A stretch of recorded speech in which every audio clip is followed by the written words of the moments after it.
Hi అండి అందరికీ. ఈరోజు వీడియోలో మనము పెసరపప్పు అనేది ఎలా తయారు చేసుకోవాలనేది చూపిస్తాను. చాలా బాగుంటుందండి.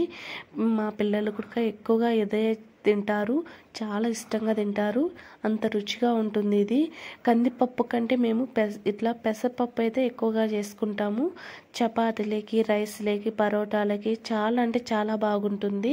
మీ పిల్లలు కూడా ఇష్టంగా తింటారు. ఇలా చేసి చూడండి. ఒకసారి ఈ వీడియోలో అయితే చూపిస్తాను, చూడండి. చాలా అంటే చాలా బాగుంటుంది. ఎక్కువగా వేసవి కాలంలో చేసుకుంటే చాలా బాగుంటుంది, ఎందుకంటే అప్పుడు ఎక్కువగా వేడిని తగ్గిస్తుంది. ఇది ఈ పెసలు మనకు ఎక్కువగా వేడిని తగ్గిస్తుంది. అందులో మంచి హెల్తీకి రెసిపీ అండి ఇది. మరి చూపిస్తాను చూడండి. నేనైతే కుక్కర్లో అయితే చేసుకుంటున్నాను. ఈ టీ గ్లాస్ నిండా సాయిబాలు అయితే వేసుకున్నానండి.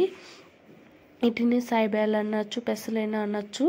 ఇప్పుడు ఇందులో నేను ఆ టీ గ్లాసు నిండా పెసలు అయితే వేసుకున్నాను. అలాగే ఆ టీ గ్లాస్తో 4 గ్లాస్ వాటర్ పోసుకున్నాను. అలాగే కారం తగినట్టు పచ్చిమిర్చి వేసుకోవాలి. ఎంత తినగలుగుతారో అంత చూసి వేసుకోవాలి. పచ్చిమిర్చి నేను ఇలా పొడుగ్గా కట్ చేసుకొని వేసుకున్నాను.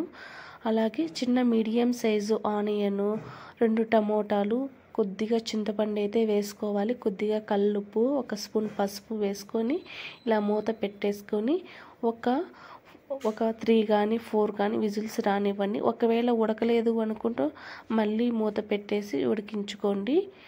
చూసారా, ఈ విధంగా నేను కాస్త ఉడికిన తర్వాత ఎక్స్ట్రా వాటర్ ఉంటే వేరే గిన్నెలోకి అయితే ఉంచుకొని ఇలా పప్పు గుత్తితో కాస్త మెత్తగా ఎనుపుకోవాలి. చాలా బాగుంటుంది అండి. ఒకసారి చూడండి. ఈ విధంగా మీరు ట్రై చేసి కామెంట్ బాక్స్లో కామెంట్ చేయండి. చాలా అంటే చాలా బాగుంటుంది. ఇట్లా ఈ పప్పు గుత్తితో మనము మెత్తగా ఎనుపుకోవాలి. ఒకవేళ మీకు ఇట్లా 4 విజిల్స్ కానీ 5 విజిల్స్ కానీ ఇంకా మెత్తగా కాకుంటే మళ్ళీ ఒకసారి మూత పెట్టేసి ఒక 3 విజిల్స్ అట్లా రానివ్వండి. కాస్త మెత్తగా వస్తేనే బాగుంటుంది. ఇట్లా మనము కొద్దిగా వాటర్ పోసుకోవాలి. మరి గట్టిగా ఉంటే బాగుండదు కదా పప్పు అనేది, కొంచెం పలచగా ఉంటేనే బాగుంటుంది.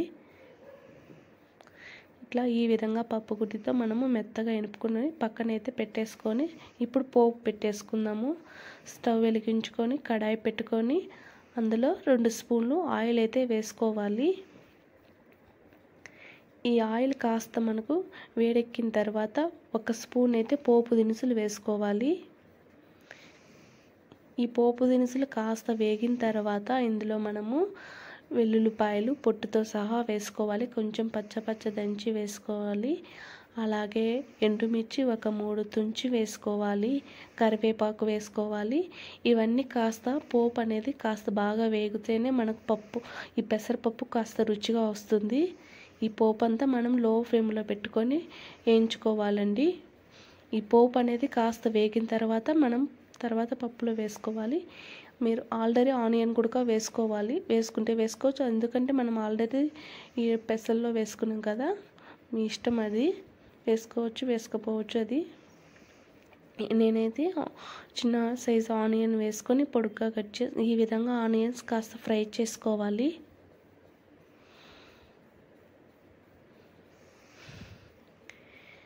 ఈ విధంగా మనము ఈ పోపు అంతా ఈ విధంగా వేగిన తర్వాత ఇప్పుడైతే పెసరపప్పులో వేసుకొని ఇప్పుడు బాగా ఒకసారి మిక్స్ చేసి కలుపుకోవాలండి. ఇప్పుడు అంతా బాగా మిక్స్ చేసి కలుపుకోవాలి. ఇంకా మీరు లాస్ట్లో ఏమైనా తక్కువ అనిపిస్తే కారం కానీ కొంచెం లైట్గా కారం పొడైనా వేసుకోవచ్చు. ఇప్పుడు ఇంకా లాస్ట్లో సన్నగా కట్ చేసుకొని కొత్తిమీర అయితే వేసుకోవాలండి. ఇంకా అంతేనండి. ఏమైనా ఉప్పు తక్కువ ఉంటే ఏదైనా కల్లుప్పు కానీ సాల్ట్ కానీ ఏదైనా వేసుకోవచ్చు. లాస్ట్లో చూసి వేసుకోండి. ఇంకా చూసారా, ఇంకా ఇంతేనండి. చాలా అంటే చాలా బాగుంటుంది పెసరపప్పు అనేది. మీరు ఒకసారి ట్రై చేయండి. మీ పిల్లలు కూడా చాలా ఇష్టంగా తింటారు. ఎక్కువగా మా పిల్లలు అయితే ఇది చాలా బాగా తింటారండి.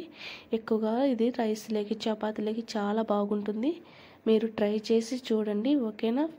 ఈ వీడియో కనుక నచ్చినట్టుంటే లైక్ చేసి సబ్స్క్రైబ్